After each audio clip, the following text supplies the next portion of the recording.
Israel যেভাবে ইরানে আক্রমণ চালিয়েছে তার সাথে খুব মিলে যায় এমন একটা টেলিভিশন সিরিজ ২০২০ সালে নির্মাণ করা হয়েছিল।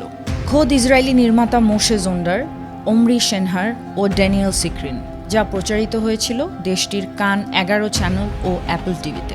তেহরান নামের এই এসপিওনাজ সিরিজের মূল চরিত্র ইসরায়েলি গোয়েন্দা সংস্থা মোসাদ এর নারী আন্ডারকভার এজেন্ট ও হ্যাকার তামার রাভিনিয়ান, যাকে দেখানো হয় ইরান জন্মগ্রহণকারী একজন ইসরায়েলি হিসেবে, যিনি বহু আগে দেশটি ত্যাগ করেন এবং বেশ কয়েক বছর পর ইরানে অনুপ্রবেশ করেন।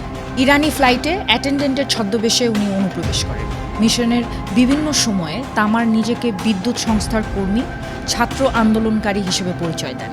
তামারের মিশন ইরানের বিভিন্ন পারমাণবিক রিঅ্যাক্টরের ওপর ইসরায়েলি বিমান এবং মিসাইল আক্রমণের জন্য পথ সুগম করতে ইরানের আকাশ প্রতিরক্ষা ব্যবস্থা হ্যাক করে তা অকেজো করে দেয়া হয় এবং পাশাপাশি গুরুত্বপূর্ণ সামরিক কর্মকর্তা ও বৈজ্ঞানিকদের গুপ্ত হত্যা করা হয়। ৩ সিরিজের এই স্পাই থ্রিলারটি দেখে আসতে পারেন অ্যাপল টিভিতে অথবা কান ১১ চ্যানেলে। সিরিজটি দেখার পরে আজকের এই আক্রমণের সাথে মিল খুঁজে পেয়ে বেশ চমকে উঠবেন।